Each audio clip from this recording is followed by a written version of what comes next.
की शुरुआत होती है एक लड़के को दिखाते हुए जिसका नाम जैकब होता है और उस टाइम जैकब को कुछ बच्चे बुली करते हैं। अब यहाँ जैकब बाकी बच्चों की तरह हंसी खुशी रहने वाला नहीं होता, बल्कि वो तो हमेशा ही उदास और सहमा ही रहता है। अब यहाँ पर हम देखते हैं कि जैकब और उसकी मैनेजर जैकब के घर पर जा रहे होते हैं और तभी जैकब के पास कॉल आती है और ये कॉल उसके ग्रैंडफादर की होती है। यहाँ उसके दादाजी उससे कहते हैं कि बेटा प्लीज तुम घर मत आना, यहाँ पर खतरा है। अब यहाँ पर जैकब को ये लगता है कि क्योंकि उसके दादाजी अब बूढ़े हो चुके हैं, इसी वजह से वो इस तरह से बिहेव कर रहे हैं। लेकिन फिर भी जैकब को कहीं न कहीं कोई न कोई गड़बड़ लगती है। अब जैकब और उसकी मैनेजर उसके दादाजी के घर पहुँचते हैं। अब यहाँ उसकी मैनेजर जैकब से कहती है कि अगर तुम्हें घर में कुछ भी चीज गलत लगे तो तुम मुझे कॉल कर देना, और अभी तो मैं वैसे भी यहीं पर ही हूँ तो तुम मुझे आवाज लगा देना। और अब जैसे जैकब घर के अंदर जाता है वो दिखता है कि घर का सारा सामान इधर उधर बिखरा पड़ा है। देखने से ऐसा लग रहा था कि यहाँ पर कुछ गलत हुआ है और यहाँ पर उसके दादाजी भी नहीं होते। इसी वजह से वो अपने दादाजी को ढूंढने लगता है। फिर वो देखता है कि घर के पीछे वाला दरवाजा टूटा हुआ है, लेकिन उसके दादाजी वहाँ पर भी नहीं होते। इसीलिए अब वो उन्हें ढूंढने के लिए जंगल की तरफ जाने लगता है। लेकिन फिर उसे उसके दादाजी मिल जाते हैं और वो देखता है कि वो तो बेहोश पड़े हुए हैं। फिर वो जैसे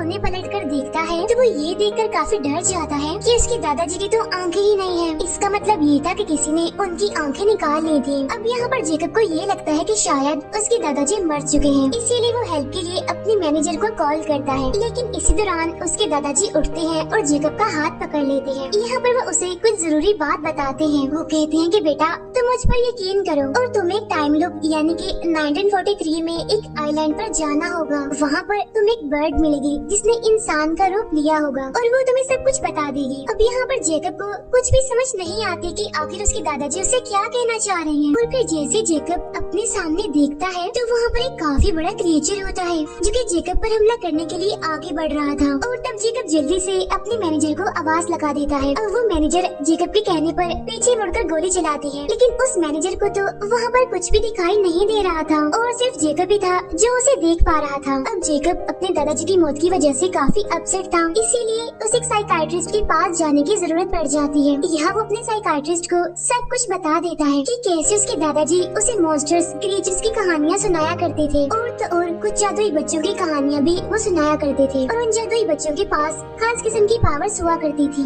और ऐसी ही और भी बहुत सारी कहानियाँ वो मुझे सुनाया करते थे जिन पर यकीन करना शायद काफी मुश्किल है। फिर एक बार उसके ग्रैंडफादर ने उसे एक आइलैंड की कहानी सुनाई जहाँ पर बहुत सारे जादुई बच्चे रहा करते थे और तो और वहाँ पर मॉन्स्टर्स भी थे। अब क्योंकि उस टाइम जैकब काफी छोटा था, इसी वजह से वो इन कहानियों को सच मानने लगा था और वो इन कहानियों को बाकियों के साथ शेयर भी करना चाहता था। और इसी वजह से जब वो ये कहानियाँ अपनी क्लास के बच्चों को बताता है तो वो सारे बच्चे उसका मजाक बनाने लगते हैं, उस पर हंसने लगते हैं क्योंकि ये सब कुछ तो कहानियाँ थी। अब जैसे जैसे जैकब बड़ा होता जा रहा था उसका भी इन कहानियों पर से यकीन उठता जा रहा था क्योंकि अब उसे भी ये सब कुछ रियल नहीं लग रहा था। हालांकि उसके दादाजी उसे यकीन भी दिलवाते हैं कि नहीं बेटा मैं तुम्हारे साथ कभी भी झूठ नहीं बोलूंगा और ये सारी कहानियाँ सारी चीजें सच हैं। अब यहाँ पर जैकब और उसके फादर के ताल्लुक कुछ ज्यादा खास नहीं थे, इसी वजह से जैकब अपने ग्रैंडफादर के साथ ही रहा करता था। लेकिन अब क्योंकि उसके ग्रैंडफादर की तो मौत हो गई थी तो इसीलिए अब वो अपने पेरेंट्स के पास शिफ्ट होने वाला था। फिर जब वो अपने घर जाता है तो वहाँ पर एक पार्टी चल रही होती है। उस पार्टी में एक लेडी जैकब को एक किताब देती है और ये किताब उसके दादाजी की होती है। अब जैकब जब इस किताब को खोलता है तो उसमें एक पोस्ट कार्ड होता है और ये पोस्ट कार्ड आज से तकरीबन 2 साल पहले का था। और इस पोस्ट कार्ड को एक लेडी ने लिखा होता है जिसका नाम मिस पेरिग्रीन था। उसमें लिखा होता है कि हम सब यहाँ पर बिल्कुल ठीक हैं, काफी खुश हैं और आप कैसे हैं? मैं और सारे बच्चे आपको काफी मिस करते हैं। अब जैकब ये पढ़ के काफी हैरान हो जाता है क्योंकि जैकब पहले उन कहानियों पर यकीन नहीं करता था, लेकिन लेटर पढ़ने के बाद अब उसे यकीन होने लगा था। तो हो सकता है कि वो आइलैंड, मिस पेरिग्रीन और वो बच्चे सच हों। अब यहाँ पर उसके साइकाइट्रिस्ट उसके पेरेंट्स से कहती है कि आपको जैकब को कहीं बाहर ले जाना चाहिए घुमाने के लिए। तो इस बात पर जैकब के पेरेंट्स मान जाते हैं और घूमने के लिए जैकब उसी आइलैंड को चूज करता है। और अब जैकब वहाँ जाने के लिए काफी एक्साइटेड होता है क्योंकि वो भी जानना चाहता था कि आखिर उसके दादाजी उसे क्या कहना चाह रहे हैं, यानी कि उन्होंने ही उसे यहाँ आइलैंड पर जाने के लिए कहा था। अब यहाँ पर हमें पता चलता है कि जेकब के फादर असल में एक राइटर होते हैं जो कि बर्ड्स पर बहुत सारी कहानियाँ लिखते हैं, इसीलिए उनका वहाँ पर जाना बेकार नहीं रहेगा। अब ये आइलैंड इतना बड़ा तो नहीं होता लेकिन फिर भी ठीक होता है और वहाँ पर एक होटल भी होता है, यानी जहाँ पर ये लोग रुक सकते थे। अब जेकब और उसके फादर उसी होटल में जाते हैं। अब यहाँ जेकब को उस चाइल्ड हाउस को ढूंढना था जहाँ पर वो जादुई बच्चे रहा करते थे, लेकिन वहाँ के लोगों ने इनको बताया होता है कि वो जगह तो अब पूरी तरह से खत्म हो चुकी है, क्योंकि एक वॉर में जर्मन्स ने उस जगह को ब्लास्ट करके उड़ा दिया था और ये वॉर भी 1943 में ही हुई थी और वहाँ पर कोई भी इंसान, जानवर, कोई भी बर्ड नहीं है। लेकिन इसके बावजूद भी जेकब उस जगह पर जाना चाहता था। कुछ टाइम के बाद जेकब उस चाइल्ड हाउस में पहुँच जाता है और ये घर अब पूरी तरह से खंडर बन चुका था, क्योंकि ये सच में बुरी तरह से तबाह हो चुका था। लेकिन ये जगह उसे बिल्कुल वैसे ही लगती है जैसे उसके फादर ने उसे बताई थी अपनी कहानियों में। अब देखते ही देखते उसे वहाँ पर किसी का साया दिखाई देता है और ये साया एक लड़की का होता है जो कि असल में जेकब की दोस्त होती है। और अब यहाँ पर जेकब को और भी बच्चे दिखाई देते हैं। अब क्योंकि यहाँ पर और कोई तो नहीं था, इसी वजह से उसे लगता है कि ये बच्चे भूत हैं। बच्चों को देखने की वजह से उसे डर लगने लगता है, इसीलिए डरते डरते वो वहाँ से भागने लगता है। भागते भागते वो एक जगह पर गिर जाता है और फौरन ही बेहोश हो जाता है। फिर जब उसे होश आता है तो देखता है कि वो बच्चे तो अब उसके सामने ही खड़े हुए हैं। यहाँ जेकब उनसे पूछता है कि तुम इंसान हो या फिर भूत हो और मुझे बताओ कि मैं मर चुका हूँ या फिर तुम मरे हुए हो। तो वो बच्चे कहते हैं कि कोई भी नहीं मरा यहाँ पर और हमें मिस पेरिग्रीन ने बताया था कि तुम यहाँ पर आ चुके हो। और अब ये बच्चे जेकब को अपने टाइम लूप में ले जाने की कोशिश करने लगते हैं। अब यहाँ पर जेकब को किसी भी चीज पर यकीन नहीं आ रहा था, इसीलिए वो वहाँ से भागकर अपने फादर के पास जाने लगता है। लेकिन हम देखते हैं कि अब वो अपने टाइम में नहीं था, बल्कि वो तो उस टाइम लूप में एंटर कर चुका था, क्योंकि अब वो आ चुका होता है 1943 में। और ये जगह असल में एक बार होती है जो कि प्रेजेंट टाइम में अब होटल है। यहाँ पर जेकब को देखकर वो सब उससे पूछते हैं कि कौन हो तुम, और उसे मारने के लिए उसकी तरफ बढ़ते हैं, क्योंकि ये टाइम 2016 नहीं था बल्कि 1943 था और कोई भी जेकब को यहाँ पर नहीं जानता था। और इसी टाइम यहाँ पर वही जादुई बच्चे आ जाते हैं। यहाँ आकर वो जेकब की जान बचा लेते हैं, लेकिन जाते जाते वो उस बार को तबाह कर देते हैं, यानी कि वो उसमें आग लगा देते हैं और अब वो जेकब को अपने साथ लेकर वहाँ से भाग जाते हैं। अब ये देखकर जेकब काफी हैरान होता है और उन बच्चों से पूछता है कि क्या मुझ में ही ऐसी जादुई पावर्स पाई जाती हैं? क्या वो तबाही मैंने की थी वहाँ पर? लेकिन तभी यहाँ पर एक बच्चा जो कि इनविजिबल होता है वो बोलता है कि तुमने नहीं, ये सब कुछ मैंने किया है, क्योंकि इस बच्चे को कोई भी नहीं देख सकता था जब तक कि वो कोई कपड़े न पहने। अब ये सारे बच्चे जेकब को उसी चाइल्ड हाउस में ले आते हैं। अब यहाँ आकर जेकब देखता है कि ये जगह अब खंडर नहीं है, बल्कि चाइल्ड हाउस काफी खूबसूरत और बिल्कुल सही सलामत है। हर तरफ हरियाली ही हरियाली है। और तब यहाँ पर अंदर से एक लेडी बाहर आती है और यही लेडी मिस पेरिग्रीन होती है। वो यहाँ पर जेकब को वेलकम करती है और तब जाके जेकब को यकीन होता है कि ये सब कुछ बिल्कुल असली है, यानी जिनके बारे में उसके दादाजी ने उसको बताया था, आज वो उनसे मिल पा रहा है। यहाँ मिस पेरिग्रीन जेकब को बाकी बच्चों से मिलवाती है और उन सारे जादुई बच्चों के पास अलग अलग पावर्स होती हैं। वहाँ एक ऐसी लड़की होती है जो कि हवाओं से बातें करती है, क्योंकि वो बहुत ही हल्की होती है। वो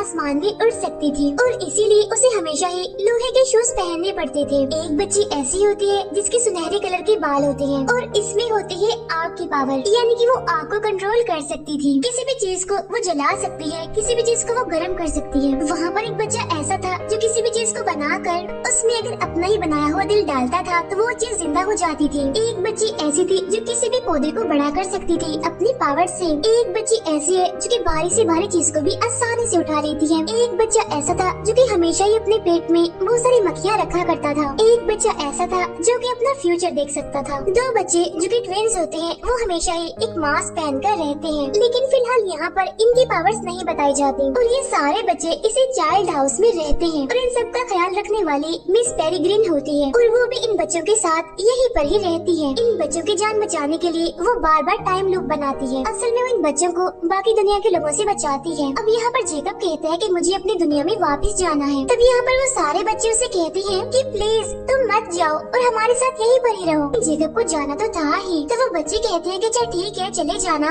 लेकिन एक बार तुम हमारे साथ टाइम लूप जरूर देख लो क्योंकि ये चीज काफी मजेदार है, हम काफी एंजॉय करते हैं। अब सारे बच्चे मिस पेरिग्रीन के साथ घर के बाहर आते हैं और तभी अचानक से यहाँ पर तेज बारिश होने लगती है और ऊपर से जर्मनी के प्लेन्स निकलना शुरू हो जाते हैं और तभी एक बड़ा सा बॉम्ब घर पर आकर गिरने ही वाला होता है। तो तभी वो घड़ी जो मिस पेरिग्रीन के पास होती है वो उसकी मदद से टाइम को रोक देती है। टाइम को रोकने के बाद वो उस टाइम को पीछे ले जाती है जहाँ पर ये लोग पहुँच जाते हैं 24 घंटे पहले। अब इसी चीज को टाइम लूप कहते हैं और इसी तरह वो टाइम को एक दिन पीछे करके इसी दिन को कई सालों से जी रहे थे और इसी वजह से ना तो उनकी उम्र बढ़ रही थी और ना ही वो आज के टाइम में यानी प्रेजेंट टाइम में एंटर कर रहे थे। अब यहाँ पर हम देखते हैं कि दो टाइम लूप हैं, यानी एक तो होता है प्रेजेंट टाइम जहाँ पर बाकी दुनिया के लोग जी रहे हैं और दूसरा होता है पास्ट यानी 1943। इसके बाद हम देखते हैं कि जेकब अपनी दुनिया में वापस आ गया है यानी कि प्रेजेंट टाइम में 2016 में। यहाँ पर हमें पता चलता है कि 1943 में से जेकब ने एक लेटर चुरा लिया होता है और प्रेजेंट टाइम में आकर वो उस लेटर को पढ़ता है और ये लेटर असल में होता है अलर्ट करने के लिए कि जो दुश्मन है, जो हमारा विलन है,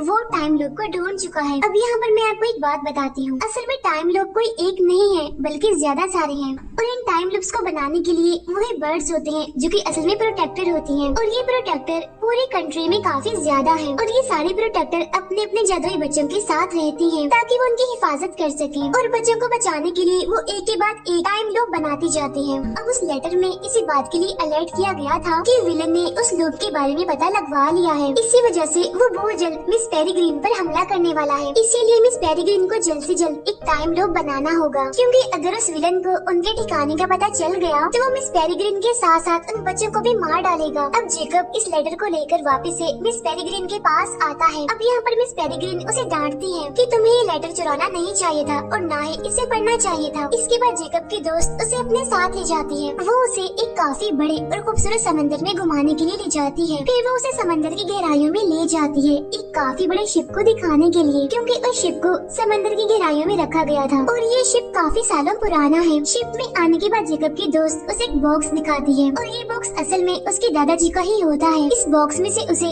एक मैप मिलता है। अब यहाँ जेकब की दोस्त उसको बताती है कि पावर्स तुम्हारे पास भी है क्योंकि बगैर पावर्स के कोई भी इस लूप को पार नहीं कर सकता और यहाँ तक नहीं आ सकता। यहाँ पर जेकब की दोस्त उसको ये भी बताती है कि मिस पेरिग्रीन बहुत अच्छी है, वो हमारी हिफाजत करती है विलन से। तब बाहर आने के बाद जेकब देखता है कि दूर एक काफी बड़ा मॉन्स्टर है जो कि इन लोगों पर ही हमला करने वाला है, लेकिन तभी मिस पेरिग्रीन उस पर हमला करके उसे मार डालती है। यहाँ पर जेकब की दोस्त उससे पूछती है क्या तुम उस मॉन्स्टर को देख पा रहे थे? तब जेकब कहते हैं कि हाँ बिल्कुल मैंने उसे देखा। तब ये सुनकर उसकी दोस्त कहती है लेकिन हम तो इसको नहीं देख पाते और ये ही तुम्हारी पावर है और तुम्हारे ग्रैंडफादर की भी सेम यही पावर थी, इसीलिए अब वो उसे फौरन मिस पेरिग्रीन के पास ले जाती है। यहाँ मिस पेरिग्रीन जेकब को बताती है कि ये बात हम काफी टाइम पहले से ही जानते थे कि तुम्हारे पास भी ये पावर्स हैं, लेकिन तुम्हारे दादाजी ने ये फैसला किया था कि तुम आम बच्चों की तरह ही अपनी जिंदगी गुजारोगे और तुमने आज तक बिल्कुल ऐसा ही किया। ये सारी बातें तुम्हारे ग्रैंडफादर ने तुम्हें बता ही देनी थी तुम्हारी 18th बर्थडे पर। ये कहकर मिस पेरिग्रीन उसे किताब दिखाती है और ये बुक काफी पुरानी होती है क्योंकि ये उनकी हिस्ट्री की बुक होती है। साथ ही साथ मिस पेरिग्रीन उसको ये भी बताती है कि हम सब पहले बहुत ही खुशहाल जिंदगी गुजारा करते थे, लेकिन हम में से ही कुछ ऐसे लोग थे जो कि इमोर्टल्स होना चाहते थे, यानी कि वो ऐसी जिंदगी गुजारना चाहते थे जो कि कभी भी खत्म ना हो। साथ ही साथ वो इस लूप से भी तंग आ चुके थे, इसीलिए वो हमसे अलग हो गए थे। इसके बाद वो लोग चाहने लगे कि हम बाकी लोगों के साथ तो रहे लेकिन हम इमोर्टल होकर रहे। तो इस मकसद के लिए उन्होंने एक एक्सपेरिमेंट किया जिसमें वो एक प्रोटेक्टर को पकड़ते हैं और उसकी सारी पावर्स लेकर वो इमोर्टल बनना चाहते थे। और ये एक्सपेरिमेंट किसी और ने नहीं बल्कि हमारे विलन ने ही किया था, लेकिन उनका ये एक्सपेरिमेंट सक्सेसफुल नहीं हो पाता, वो नाकामयाब ही रहते हैं क्योंकि वो लोग इमोर्टल तो नहीं हुए बल्कि वो सारे के सारे मॉन्स्टर्स बन गए और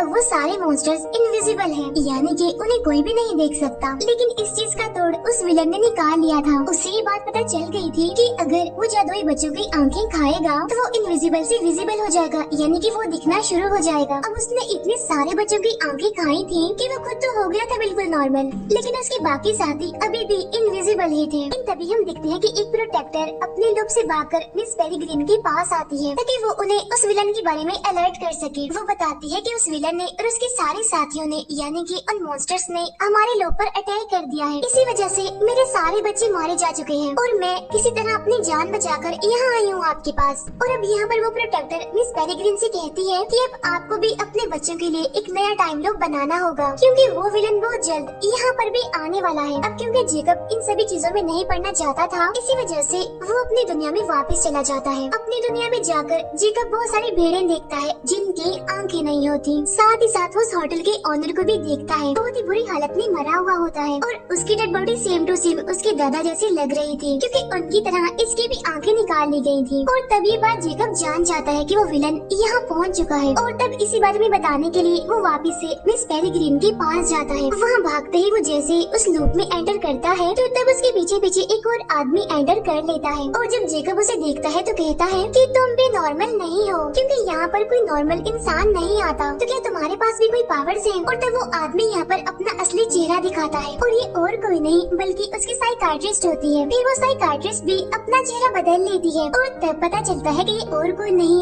बल्कि वही विलन है। अब यहाँ वो जेकब का पीछा इसीलिए कर रहा था क्योंकि वो विलन पेरिग्रिन का पता लगवाना चाहता था और अब जेकब के पीछे आकर वो अपने मकसद में कामयाब भी हो चुका था, यानी कि वो पेरिग्रिन का पता लगवा चुका था। यहाँ वो विलन जेकब को लेकर मिस पेरिग्रिन के घर आता है। यहाँ उसने जेकब के गले पर तेज धार वाला हथियार रखा होता है। यहाँ आकर वो पेरिग्रिन को प्रिजनर बनने के लिए कहता है। अब यहाँ मैं आपको बताती हूँ कि आखिर वो विलन ये सब कुछ क्यों कर रहा था। असल में वो विलन अपने बाकी साथियों को नॉर्मल करना चाहता था और ऐसा करने के लिए वो एक और एक्सपेरिमेंट करना चाह रहा था और इस एक्सपेरिमेंट के लिए वो बहुत सारे प्रोटेक्टर्स का इस्तेमाल करना चाहता था, यानी कि अब एक नहीं बल्कि पहले से कई ज्यादा प्रोटेक्टर्स उसे चाहिए थी और इसी मकसद के लिए वो मिस पेरिग्रिन को भी पकड़ना चाहता था। इसी वजह से वो मिस पेरिग्रिन को उसके साथ चलने के लिए कहता है। तभी यहाँ वो मान जाती है और वो अपने बच्चों को गुड बाय कहती है। जाते जाते वो जेकब से कहती है कि अब तुम ही सबसे खास हो, तुम्हें मेरी जगह इन बच्चों का ख्याल रखना है। मुझसे वादा करो कि तुम इन बच्चों का ख्याल रखोगे। और तब यहाँ पर पेरिग्रिन अपनी पावर का इस्तेमाल करके खुद ही केज में बंद हो जाती है, यानी कि वो अपने असली रूप में आ जाती है और बर्ड बन जाती है। अब जो दूसरी प्रोटेक्टर यहाँ तक भागकर आई थी वो अभी भी उन बच्चों के साथ ही थी। अब ये सब लोग जल्दी जल्दी उन मॉन्स्टर से बचने के लिए अपने घर को बंद करने लगते हैं। फिर थोड़ी ही देर के बाद एक खतरनाक मॉन्स्टर वहाँ पर पहुँच जाता है और सबसे पहले वो उसी प्रोटेक्टर पर हमला करके उसे मार डालता है। अब यहाँ पर उस मॉन्स्टर को सिर्फ और सिर्फ जेकब ही देख पा रहा था, इसीलिए यहाँ पर जेकब उस मॉन्स्टर को मारने की काफी कोशिश कर रहा था, लेकिन उस मॉन्स्टर को ज्यादा कुछ नहीं होता, बस वो थोड़ा बहुत जख्मी होता है। और वो बच्चे वहाँ से भागने की कोशिश करते हैं और किसी हद तक वो इसमें कामयाब भी रहते हैं। अब यहाँ पर बच्चे घर से बाहर तो आ चुके थे, लेकिन अब क्योंकि पेरिग्रिन यहाँ पर नहीं थी, इसी वजह से वो आज का टाइम लूप चेंज नहीं कर पाते और ये वही बॉम्ब गिरने वाला दिन होता है। और अब देखते ही देखते जर्मन्स का बॉम्ब उस घर पर गिर जाता है, जिसकी वजह से वो चाइल्ड हाउस तबाह हो जाता है और वो सारे बच्चे सही सलामत उस घर से बाहर आ चुके होते हैं। इसके बाद वो मिस पेरिग्रिन को ढूंढने जाते हैं क्योंकि वहाँ पर और भी प्रोटेक्टर्स कैद हो सकती हैं। अब इनके पास वहाँ तक जाने के लिए सिर्फ और सिर्फ वही शिप होता है जो कि अब समंदर की गहराइयों में पड़ा होता है। अब सारे बच्चे अपनी अपनी पावर्स का इस्तेमाल करके उस शिप को चला देते हैं। अब जो नया टाइम लूप होता है यानी जो मिस पेरिग्रिन ने बनाना था वो असल में प्रेजेंट टाइम का ही होता है, यानी 2016 का। और जेकब के पास उसका मैप होता है जिसमें सभी टाइम लूप्स की जगह लिखी हुई थी। अब वो विलन अपने बाकी साथियों के साथ एक हॉल में बैठा होता है, यानी जहाँ पर वो एक्सपेरिमेंट करने वाला था। अब जेकब उन बच्चों के साथ एक प्लान बनाता है यहाँ पर कि अब हमें किसी तरह करके उन प्रोटेक्टर्स को छुड़ाना है और साथ ही इस विलन का खात्मा करना है। और तब जेकब की फ्रेंड हवा में उड़कर वहाँ पर आती है और वो उस विलन से कहती है कि तुम अपने सारे साथी यानी कि ये सारे के सारे मॉन्स्टर्स मेरे पीछे भेजो, वरना तो मैं तुम सभी को मार डालूंगी, क्योंकि वैसे भी अभी अभी मैं एक मॉन्स्टर को मार कर आ रही हूँ। अब इस बात पर वो विलन बिल्कुल भी यकीन नहीं करता, वो उनका मजाक बनाने लगता है कि आखिर ये बच्चे क्या कर सकते हैं। फिर वो विलन अपने बाकी साथियों को उन बच्चों के पीछे भेजता है। अब यहाँ पर उन बच्चों ने एक समझदारी की होती है, उन्होंने यहाँ पर एक प्लान बनाया होता है कि सबसे पहले वो उन मॉन्स्टर्स जो कि इनविजिबल हैं उन पर बर्फ फेंकेंगे, बाद में उन पर कैंडल्स फेंकेंगे ताकि वो इनविजिबल से विजिबल हो जाए और सबको नजर आने लगे। और वो बच्चा जिसके पास ये पावर होती है कि वो मरे हुओं को जिंदा कर सकता था, वो यहाँ पर बहुत सारे स्केलेटन्स को जिंदा कर देता है और इस तरह से यहाँ पर स्केलेटन की एक फौज बन जाती है। स्केलेटन की ये फौज उन मॉन्स्टर्स पर जबरदस्त हमला कर देती है और ये एक के बाद एक मॉन्स्टर्स को मार गिराते हैं। इसके बाद ये बच्चे उस विलन के पास पहुँचते हैं, लेकिन अब यहाँ फाइट के दौरान वो बच्चे हमें कमजोर पड़ते हुए दिखाई दे रहे थे, लेकिन फिर भी वो हिम्मत नहीं हारते बल्कि अपनी पावर्स का इस्तेमाल करके उस विलन के सारे साथियों को मार गिराते हैं। यहाँ जेकब की फ्रेंड उस विलन को रोकने की कोशिश करती है, तब जेकब भागता है सारे प्रोटेक्टर्स को आजाद करने के लिए। असल में वो सारे प्रोटेक्टर इस टाइम केजेस में बंद होती है और उन्हीं में मिस पेरिग्रिन भी होती है। तब जेकब उन सारे केजेस को खोल देता है और सारे प्रोटेक्टर्स को आजाद कर देता है, लेकिन तभी वो विलन भी वहाँ पर पहुँच जाता है और वो जेकब को पकड़ लेता है। और अब बाकी बच्चे जैसे ही उनके पास पहुँचते हैं तो वो देखते हैं कि यहाँ पर एक नहीं बल्कि दो जेकब हैं, क्योंकि उस विलन के पास ये पावर होती है कि वो किसी का भी रूप ले सकता है। इसी वजह से उसने यहाँ पर जेकब का रूप लिया होता है। अब जेकब के साथी कंफ्यूज हो जाती हैं कि आखिर असली जेकब कौन सा है। अब वो दोनों ही खुद पर यकीन दिलवाने की कोशिश कर रहे थे, लेकिन इसी दौरान जेकब को वहाँ पर एक मॉन्स्टर दिखाई देता है, लेकिन उस मॉन्स्टर को वो विलन नहीं देख सकता था और यहाँ जेकब उस मॉन्स्टर को बिल्कुल भी नहीं रोकता। अब उस मॉन्स्टर को भी ये बात पता नहीं चल पाती कि आखिर इसमें से जेकब कौन सा है और वो विलन कौन सा है। इसी वजह से